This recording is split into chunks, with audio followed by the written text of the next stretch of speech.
Ooh. Please don't play no games with me. It was never about the fame to me. They needed the best, so they came to me. Whoa. Who the best in this thing? Tell them, yeah, that's me. Tell them who bring the vibe. Say, yeah, that's me.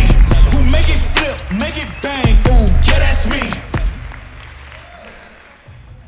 Having a good time out there? Good stuff. That was kind of weak. Having a good time out there? All right. Let's close this out strong. Now, I had as Jeff was up here talking about being a historian, I too appreciate history. I ask a lot of questions of myself, of my surroundings, and I ask myself, how do we get here? How do we get to this moment? As we look at the videos of all these help wanted signs, I was actually driving down Cliff Avenue the other day, and I saw a local restaurant had a sign up that said, "Fun facts, now hiring 14 and 15-year-olds." Right? That was kind of interesting. But again, how do we get here? As I've unpacked these things and I've thought about it, I unpack my life and ask myself, how do we arrive in this place where workplace culture, how we deal with each other, our society is evolving all of the time? And I ask myself this question. You go back into the 1900s, 2000s, etc. When have we ever been in a place where we were intentional about building our cultures with the person in mind? So I think back being a child, watching my mother work really hard, going to work every single day. When I say every day, she didn't call in sick. She was at work, hard-working woman. Gave 19 years of her life to this organization, this manufacturing company, only for them to say, we can save a couple dollars and go overseas. And so she had to figure it out, go into a different industry. And I started to realize in this moment of my life, how much do organizations really care about the person? Because I saw the impacts that had on my mother, on my home, and the likes. And then I stepped out into corporate America. I did what I saw. I said, find a good job, work really hard, climb the corporate ladder, and I did that. I worked hard, got to the top of my organization here in Sioux Falls, was making this six-figure income, only to have our site closed down because I was the junior of the 4 sites in terms of my position, and all of a sudden we had 1/4 of our accounts could no longer be dialable, and we were closing our site down. And when I went to my next job, I had an amazing boss. She was a fantastic woman. Now, fellas, we work hard and we play our roles, but I want to give a special shout out to every single working mother out there. Give yourselves a round of applause. You're a working mother in the room.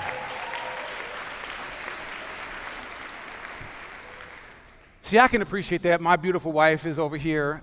She's a working mother as well. She works hard at work. She comes home and takes care of our family so I can go out in the community and do the things that I do. But I saw the impact that work was having on people. No matter how high you climb, my leader at this organization was grinding it out, working 50 hours a week, 60 hours a week, and still having to go home and be mother, wife, all these different things, only to find herself having a breakdown because that pressure can only be handled so long. Think about in our society, we talk about this, hey, how you doing? Man, I'm grinding. It's a horrible, horrible mantra for us to have. Because how long can you grind anything before it gets wore down? And so I really started to look at this and I said, okay, we got a couple options here. Here's the challenge. As we started to talk about developing Think 3D and start to explore possibilities for ourselves, for our organizations, and more importantly, for our community, the challenge was we don't see examples out there. And so we can either accept this as is, or we can step out onto this journey of saying, even though it's not widespread, we don't see it happening in a lot of places, we believed in our heart of hearts it was possible. Because we saw in the semblance of the things that we could control, we knew more had to be done. Now, I believe we're in this place in society where we have to push against this misnomer, right? It's very widespread. You know, if you love what you do, you never work a day in your life. Now, if you find that, that's fantastic, right? I love what I do. We own our own business, but make no mistake about it, I work.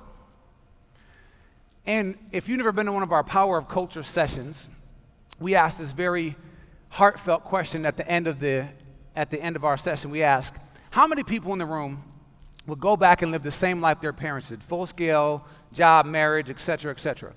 At best, maybe you get 3% that says, I live the same exact life that my parents live. Then we ask the deeper question. We say, how many of you, your kids, would want to live the life that you're currently living? And maybe about 3% raise their hand. So the outcome or the impact to that is, we all know, do our kids do what we say, or do they do what we do? See, they're learning what the world means to them from our example. And so if they wouldn't want to live the life that we're living, what are we really passing on? What are we really teaching to our children? And as we wrestle with this, as we wrestle with what I call the 21st century culture, again, how do we get to this place where we've never given true consideration about how we develop organizational culture and how we do business with the consideration of the human being? When do we start? If it doesn't start with us, when is that going to happen? Now, any folks in the room in HR? Folks out there? A whole bunch of HR folks out there? We know that this environment is shifting. We actually were speaking at a SHRM conference here just last week, and I asked the room, I said, how many people have been in HR 5, 10, 15, 20 years? And asked, have you ever seen it like this? And they knew they've never seen times like we're in right now. And this isn't a moment in time where we're just going to survive this, and it's just going to go away, and the old way is going to come back, because we shouldn't want the old way. If the old way is the thing that left most people going home less to give to their family, less to give to themselves, we have to start to say, is this the moment that we can redefine the expectation of workplace culture? And this is that moment we can do that. But so many people in the space of saying, well, my environment doesn't give it to me, my boss is XYZ. It's easy to absolve ourselves of what is my responsibility. And if you're waiting for someone to develop a great culture for you to go and thrive into, you're going to be holding your breath a long time. We cannot wait for someone else to just give it to us. We have to say, I'm going to trade my what can I do for a confident what am I doing. And so I want to impress upon you that the power of what Vonnie was talking about up here is that skill of articulation. A lot of leaders, a lot of organizations we talk to, they say, man, I'm doing focus groups. I'm asking my people, what do you want? Well, most people throughout their whole life have never been invited into having a say-so of how to develop their environment. Even if you had good parents, they never asked you, how do we have a better family life, or how do we develop the culture? Even if you have a good school and good teachers, it's establishment, teacher, student. And then most of us, throughout most of our career, you were just in an organization that was already established, and you never had a real say-so in developing the culture. And so in that, most people have never developed a skill, and yes, it is a skill, of articulation. And so the power to be able to develop out what is your story, what are those things you're trying to convey to the world around you. Learning the skill of articulation is one of the most powerful skills, because again, if you can't articulate it to someone, they can never and will never create it for you. Now, coming out of 2020, one of my mantras was, I want to teach through the clarity of my example. Not what I say, not what I'm talking about, but through my example. I want to show people, here's how you can live your best life. Not my life, but it's how you live your best life. And I get a reminder of that usually on my birthdays or different times of the year. My daughters will give me these heartfelt cards, and they see that. They say, Dad, I see you when you go to work on Monday. You're excited. I see you when you come home. Even though you had a long day, you may not get home till 8 o'clock. You're still glad to see us. And so it's time that we say, what are we teaching others? Because what we're teaching others sets the bar of what our expectations is. So real quick, I want to do a quick exercise with you all. 3 minutes at your tables. What I want you to do is lock into your mind, what is the ideal culture for you? Because most people have never thought about it. They know what I don't want. Okay, cool. What do you want? And so think about it just for a second. What is your ideal culture? Now, you can keep that part to yourself, but here's what I want you to share at your tables. Work backwards from that ideal culture, whatever it looks like for you, from that point to wherever you are currently in your job today. What is one skill that you could actively develop that would help contribute towards creating that culture? So 3 minutes at your tables, what skill will get you from where you are today to being able to develop your ideal culture? 3 minutes at your tables, go. All right, well, as we're wrapping that up, here's my challenge to you. All of us know that our culture could get better. There is no such thing as a there. We're starting to accept responsibility and saying we are empowered to do something. Now, can you get your culture to a 10 by yourself? No. You need your coworkers. You need your organization to participate. But in this, we are empowered to do something. At Think 3D, we talk a lot about the leadership IOU, which is leading in, leading out, and then leading up. Now, for those who know me, I'm an optimistic person, but I'm also a realistic, optimistic person. And I know that people come to conferences, they get a couple good thoughts, they get some jolts of energy and inspiration, but for so many people it dies on the vine because they're not actively watering those things. They're not actively engaging in these things. And here's what I want to give you. In this 21st century culture, know that one of the most portable skills that you can develop is the skill to be able to impact your culture. I'm speaking at the Talent Draft Day here just in a couple of days, and I'll be talking to high school students and college students. And a study shows that in today's day and age, the average person, this is average, the average person is going to change jobs 12 times. 12. So average about every 4 years. And every job along the way, I imagine a world where HR is going to start to ask those questions. What skills do you have to contribute to this culture? How do you go about changing the things that you don't like and things that you want to see change? How are you impacting the culture around you? Because as we navigate forward, this is about raising our hand first. This is not about saying, this is what you should do, as we all know that we have way too much of that going on in society where people are pointing the fingers, again, more complainers on the side throwing stones versus active doers. This is about raising our hand first and going to our leadership team differently. And here's the challenge I will leave you with this one is saying, over the next 6 months, you now have talked about a skill that you know that would contribute to making your culture better. Because even if you're the most selfish individual on the planet, should you want the culture to be better? Absolutely. Money matters to a degree, but it's only every couple weeks that a financial deposit gets put into your bank account. Every single day you take home more than a paycheck, and that is whatever the culture leaves you with. And so we can't sit on the sidelines and hope it just happens. We have to say, what am I actively doing? And so here's my 6-month challenge in this. You now have a skill that you know that would contribute to your vision of an ideal culture.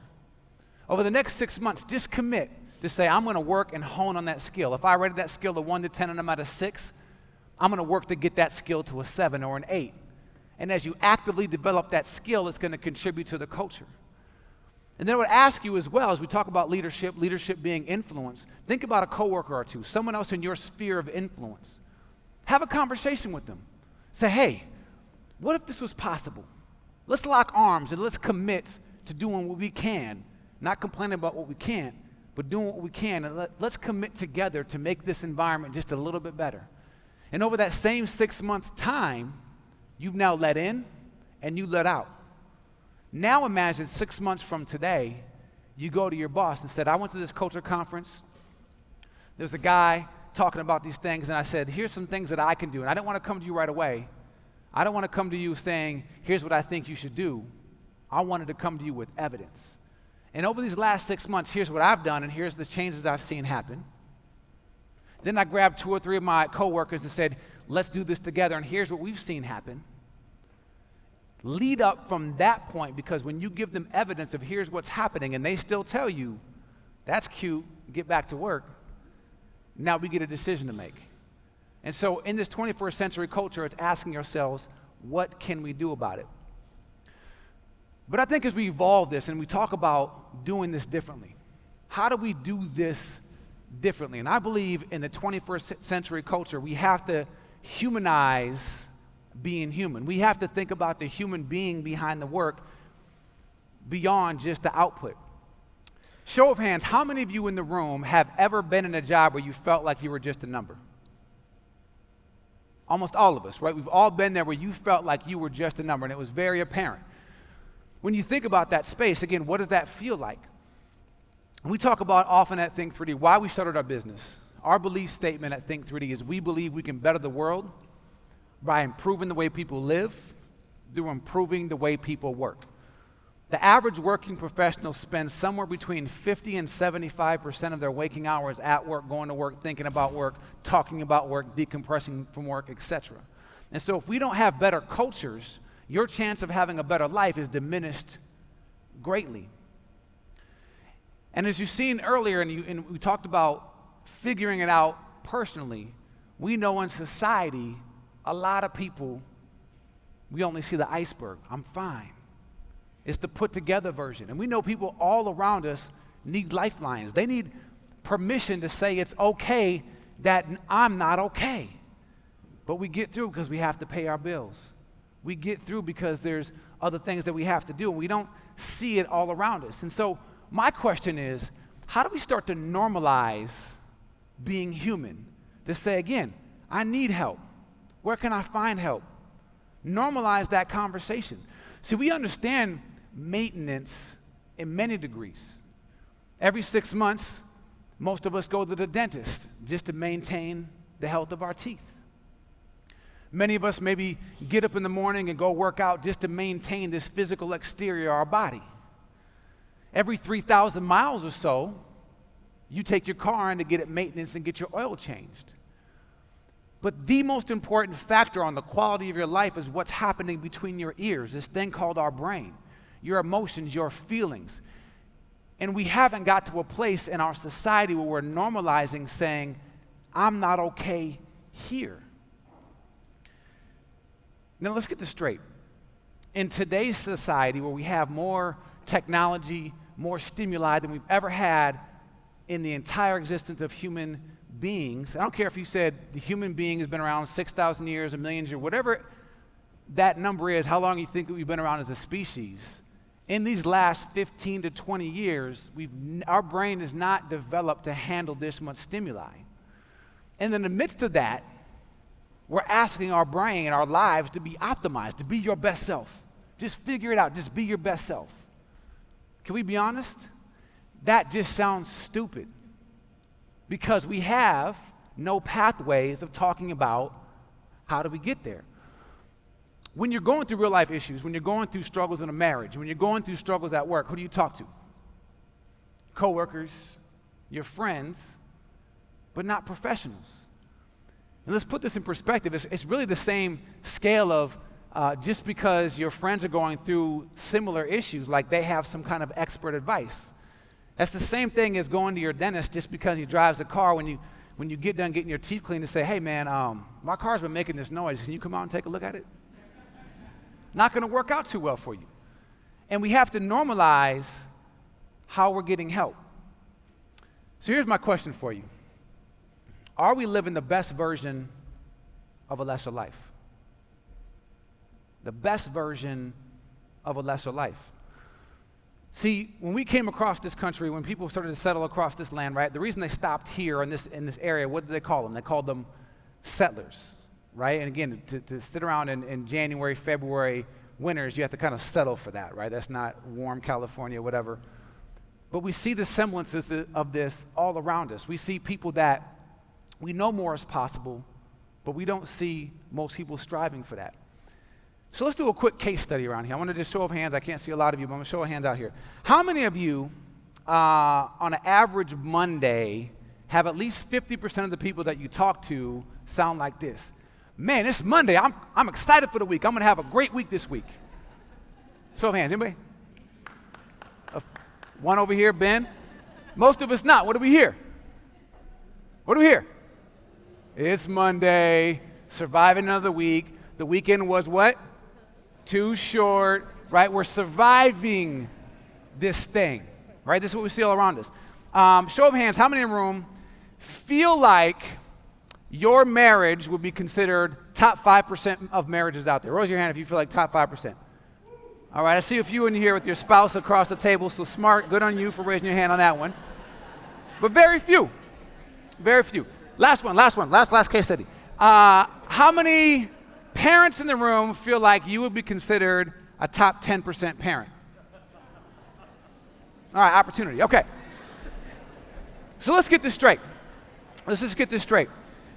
Work takes up 50 to 75% of your waking hours, and most of us aren't exposed to people who are excited about work week. Then, the most important relationship that we have on this planet, our spouse, is less than it could be. And then as we talk about legacy, what we're passing on to our kids, we're admitting, hey, I know I'm not even a top 10% in that space. How do we start to address these things? How do we start to get to this space of saying, I know more is possible, but we have to stop defaulting to just what's easy or good enough. We live in a society where good enough seems to be the standard, and we have to get beyond, it's not bad. Why aren't we striving for what's possible? And so I want to ask you that question. In this space of being a better you, in this space of developing better organizations, in this space of developing a better community, are we committed or are we just interested? See, everyone showed up here at minimum, you're interested, right? You showed up at CultureCon because you're interested in these things. But are we committed on a level of actually taking action? So let's get to the root of this. Let's get to the root real quick. I'm gonna just, everyone get out your cell phones really quick. Get out your cell phones, get out your cell phones, get out your cell phones, right? Get them out real quick. Turn your cameras on. Everyone turn your camera on, turn your camera on. Now, if I can see some thought bubbles in the room, I know a few of you are like, please don't tell me to look at myself. Yep, turn the camera on you and look at yourself dead in the eyeball. Keep looking at yourself. Nope, don't look at me. Look at your camera. Look at yourself. Look at yourself. Nope, don't look at me. Keep looking at yourself. As you keep looking at yourself, let me ask you this question. Do you like what you see? Keep looking at yourself. Don't look at me. Deep eye contact. I'm talking awkward. For a lot of you, you kind of look like a stranger right now. Like, who is this person? Now, as you keep looking at yourself, don't look at me, look at yourself. As you look at yourself deep in the eyeball, at a volume that everyone at your table could hear, give 2 genuine compliments to yourself. Go. Here's the thing. I don't know where you guys learn manners, but if you're giving someone a genuine compliment, you shouldn't be laughing while you're doing it. Just a word to the wise. But this is part of the root that we have to get at. Moving us forward, this is part of the root that we have to get out. In our Midwest nice, our Midwestern society, we want to tear down the confident person. We want to tell that person, who do you think you are? Oh, confident up there thinking you're all that. You know who says that? That comes from insecurity. If you study out some of the most successful people, they don't have those insecurities. They're cheering each other on.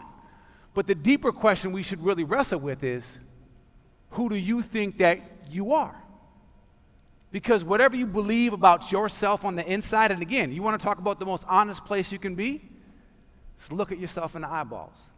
You can tell the world whatever you want. You can put on a nice suit or a nice outfit or whatever it is. But when you look at yourself in the mirror, you can't lie to those eyes. You know what's happening. And so how do we start to build this up? How do we start to get to this space of growing forward? And so I want to give you 2 keys of success. These aren't the only keys, right? But I want to give you, from my perspective, in this short window of time, how can we leave here with a couple of keys that are important if you want to have a successful life? Now, the first one is vision. I've been asking this question quite a bit this year around success. Show of hands, how many of you in the room confidently have a personal custom definition of what success means to you? Show of hands. It's about average, right? Maybe 10%. I would say about less than 10% raise their hand. Now let's think about this for a minute. If you don't have a custom personal definition of what success means to you, not to somebody else, but to you, what do we default to? society's definition of success, which is money, power, fame, which we all know subconsciously that's not the road to happiness for everybody. And so we have to start to ask ourselves, what is my path? How do we start to envision forward? Now, I can unpack my life. When I grew up with my mom, dad, my sister. She played club soccer. And so my vacations growing up was Apple Valley, Minnesota, Omaha, Nebraska, right? Some of these places in the Midwest, right? Traveling around these different towns. And I loved it. It gave me a sense of vacationing and getting away and time away from the normal. But I didn't have dreams and aspirations because actually what Qual said earlier was so on point, right? Who you surround yourself, representation matters. Do you see people who are of a level of success? And so part of the reason that less than 10% of the room says, I have a custom definition of success, is because we don't see people all around us knowing what their success is and then secondarily stepping into that success. And so when I got into my adult years, I had no idea what I wanted to do, where I wanted to go. But thankfully, I was looking for a job somewhere and stumbled upon a career in credit card call centers. And when I was in credit card call centers, I won a trip to Florida. First time ever on a plane, first time ever seeing the ocean, and it was amazing. Loved it. Got addicted to it. Next year, I won another trip. Got to go to Mexico. Took my friend to Mexico. Man, we were living it up. Man, this was great. Just having lots of fun out in Mexico. Next year, won a trip to Jamaica. Got to take my then girlfriend, now wife, to Jamaica. Man, we were just in the moment. This is fantastic. But it was about my fourth trip, got to go to the Virgin Islands, and I started to ask myself, I keep winning these free trips, but there's all these people here that paid to be here. And I planted the seed. I said, man, what does it take to live in a manner where I can take these type of trips? Because I had never thought about it. I wasn't exposed to it. I didn't see people living out their dreams around me, my friends, my family. And so again, I wasn't exposed to those type of things. But we have to start to ask ourselves the question, what does our best life look like? So I would ask you that question. How many of you don't have to raise your hand, but just how many people in your sphere, out of all the hundreds of people that you know, how many people are truly living their best life? Let's get vulnerable for a moment. Show of hands, how many of you in this room feel confident that you currently are living your best life? Let me see your hands. A few out there. I see a strong hand in the back. I love it. Why not? See, I've gotten intimate with this over the last couple years. I've gained this thing, freedom of others' expectations and personal limitations, and I started to define out what is Tamien's definition of success. One thing that makes me happy is traveling, right? In 2 weeks from today, I'll be sitting on a beach with most of my friends in Dominican Republic because I love to travel. That makes me happy. I know what happiness is for me. But I would challenge you with, if you write anything down, all the things you have down on your paper, make sure that you take that with you. If you're someone who didn't raise your hand of knowing what your best life looks like, if you don't know what success means to you, take that with you. Wrestle with it. Because you can't hit a goal that's not defined. If you don't know what it means to be successful in your eyes, for your life, from where you're at, what you want, what you love to do, you're never going to reach it. And so I think a lot of that, it points to folks settling for. And the reality is, if you're not actively reaching forward, then you're settling for what is. And no one wants their life, their happiness to be just given to them at happenstance. And as you wrestle with this vision part of it, you may not have a clear plan, but at least know what direction you're headed in. And so what is the vision for your life? Not your job's vision for you, but your vision. Second key to success, confidence. Have you ever met a person that you would call successful that wasn't confident? Now, I'm not talking about confidence in every single area, but there was a confidence in some area of their lives. From a monetary perspective, Mother Teresa wasn't rich, but she was successful because she was confident in who she was. As Sadie challenged you guys earlier, know your values. When you know who you are and you have confidence in something, that builds your confidence. There's a commercial, I think Nike makes it, I'm not 100% sure, but I think it's a Nike commercial where they have professional athletes playing sports in a different genre, right? And they suck at it, right? You have a soccer player playing tennis, you have a golfer shooting baskets, right? And they look super awkward. But what gives them confidence is knowing what their thing is. What are you actively working to be the best at? The best that you can be? What are those things that you can stand upon to build confidence in? One of the best definitions of success that I've ever heard is success is the progressive realization of a worthy ideal or a predetermined goal. And so in that definition, it makes it accessible to all of us. Success is actively engaging in that vision, having the vision, building the confidence towards it. How many of you in the room have ever driven to Rapid City before? Most of the room was South Dakota, right? Not a bad drive, not great. How long would that drive be if you didn't have mile markers? Way longer, right? What makes the drive easier is knowing if I'm at mile 120 and 60 more miles to go to get to Rapid City, right? Mile markers help along the way. And so asking you in your journey, on your path, there is no there. It's progressive realization of a worthy ideal. And so what are the mile markers from where you are today as you sit in your chairs today, 3 months from now, 6 months from now, CultureCon 2022, between now and then, what are those mile markers that says, I may not be there, I may not hit my destination, but I'm making progress along the way. So I want to take one more exercise at your tables, 3 more minutes at your tables. Where will you start? What is a starting point? You think about vision for your life, when you think about building your confidence, where will you start stepping into the next best version of yourself? Because again, there's no there, there's no destination, there's no I've now hit this pinnacle and now I'm done. There's always something else. But define what is that next best version of you. So share your tables, 3 minutes. What are 1 or 2 things that you are going to start doing to confidently step into that next best version of who you're capable of becoming? 3 minutes at your tables. Go. All right, let's lock that in, ladies and gentlemen. Now, as we kind of land this plane for the day, get into some great networking, a few adult beverages, all that good stuff. All of us have more potential inside of us than we're actively engaging. But again, we have to ask ourselves, is it worth it? And the answer should be emphatically yes. Absolutely. How are we going to commit to it? How?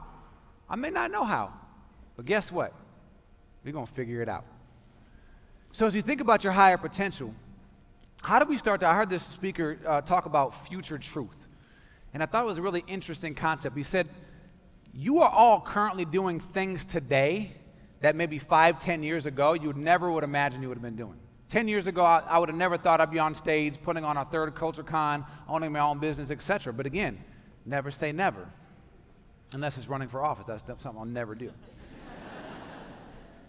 But how do we start to speak forward future truths of things we may think is impossible today, but again, 10 years from now, you'll be doing those things. How do we close those gaps?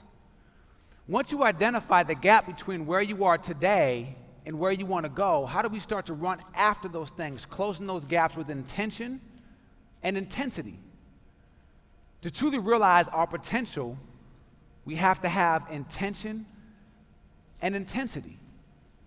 One of our core sayings at Think 3D, many of you have heard of it, nothing of significance happens without intention. And so if you want to have a significant life, if you want to have a significant career, if you want to have a significant impact, it's going to take a whole lot of intention. So as we think about this, what is your commitment to that? At Think 3D, when we were a startup business, we committed to CultureCon. In your workbooks, we put our 2025 plan. This is a revisit to 3 years ago. This is when we only had 1 LOT cohort. We wanted to put something out there visionary to say, this is who we're committing to be. By the year 2025, we want to have developed over 500 leaders because we knew that makes 500 better individuals who then make multiple organizations better and ultimately come back and make our community better. With that vision, with that passion, with a lot of partners, a few years later, now we have almost 200 people through the program because we put it out there, we believed in it, we said we know there's more potential and we're going to speak about it boldly and then we're going to step into it confidently. We're going to make that commitment. And so as we land the plane for today, as we think about these things, what things are you going to take away from here?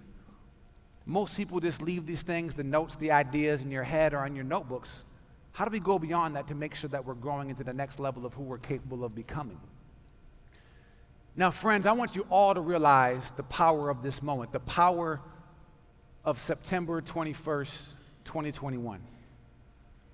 Recognize the power of the collective us. Most of you who know me, one of my favorite questions is why not? And the second one is what if? What if we all left here a little bit better? Just a notch higher in our commitment to say, what can we do? One of the good things, there's not a lot of great things that came out of COVID, but one of the great things that came out of COVID is it reminded us as a human species how resilient we are. We were blindsided, and here we are. We're figuring it out. We're making it through. So how do we start to actively figure this out, to challenge ourselves within our organizations? Let's figure out how we redefine the definition and expectation of workplace culture. So that way we're thriving differently, we're taking care of the human being differently, we're sending people home to their families and loved ones differently and better. How do we figure these things out inside of us? To figure out what is that path of success for me? See, I believe that success isn't a secret, it's a system. What system are you building? What are your goals of building success? And the real secret of that only comes through self-discovery. And as a community, how are we figuring this out? We keep growing by leaps and bounds. There's a lot of great work happening in our city. There's a lot of great things going on.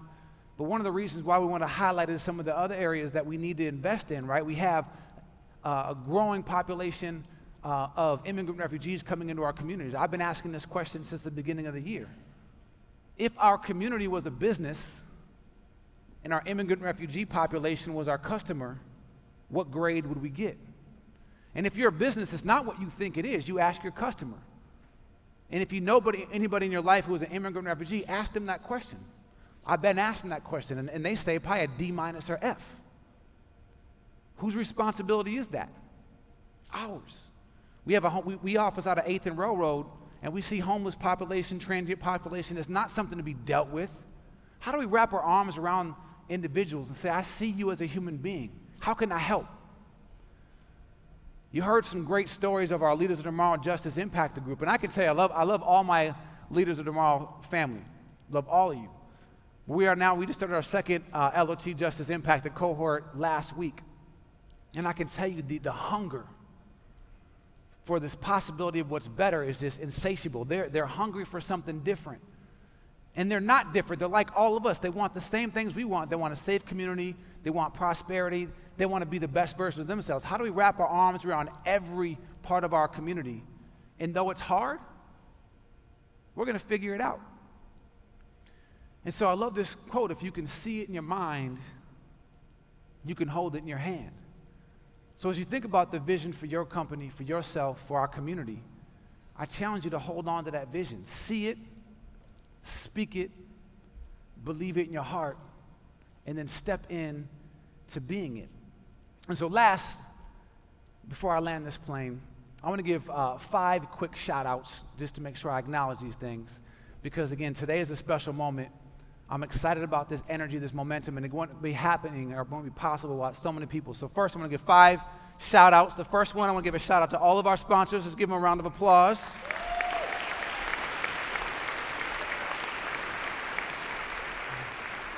All of our great sponsors, and again, thank you for the Grace Chamber and Startup Sioux Falls. We missed you guys up here, but again, they're our sponsors. I want to give a shout out to all of our volunteers who came early to make this thing happen. Let's give them a round of applause.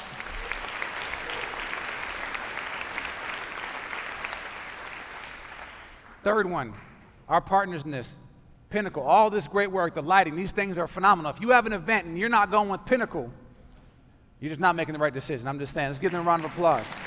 They're amazing.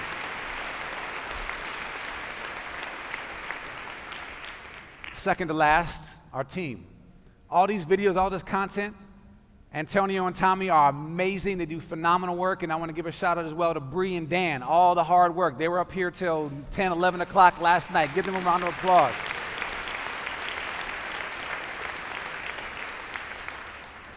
And last, for you guys showed up willing to participate. You guys showed up willing to say, how could today potentially be different? I don't know. We're going to figure it out, but I'm going to commit to something different. So give yourselves a big round of applause.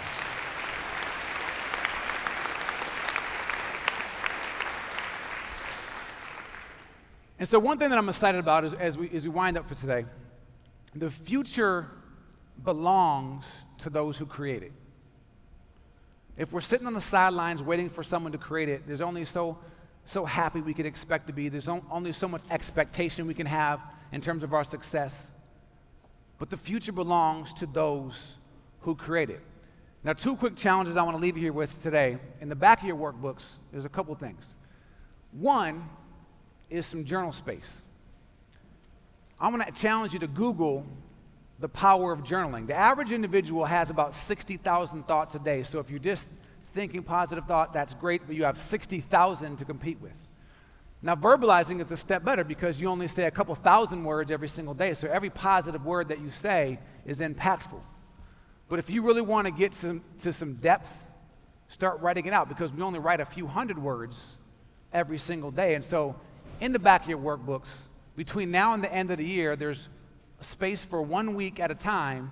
Spend time in your mind. Spend time reflecting on the ideas of how can I make my life better, how can I make my organization better, and how can I make my community better. And the second one in there is measure your progress. Again, one thing I can say this confidently, we suck at in our community, in our lives, in the world, is measuring our wins. We don't count our wins enough, and we should be proud. Here in Sioux Falls, we're doing some amazing things, but if we're not counting the wins, looking for the wins, it's easy to give up. How are we measuring those things? And so last, as we think about how do we make sure we can lock this in afterwards, again, if you haven't gotten your picture taken yet, go in the back, do that. But off to the right over here, you see these cool, whatever these things are called over here. We have our networking event over here. There's cookies, bribe you guys with some sugar, and some adult beverages, but we want you to stick around and engage. Again, our partners, Interstate, they did a phenomenal job showing what a workspace could look like. So I want you to engage, have some conversation about what are you taking away. Don't just say, how have you been? Ask each other, what are you doing with this information? And so with that, friends, I want to thank you so much from the bottom of my heart for showing up willing to engage in today. And thank you for joining us for CultureCon 2021.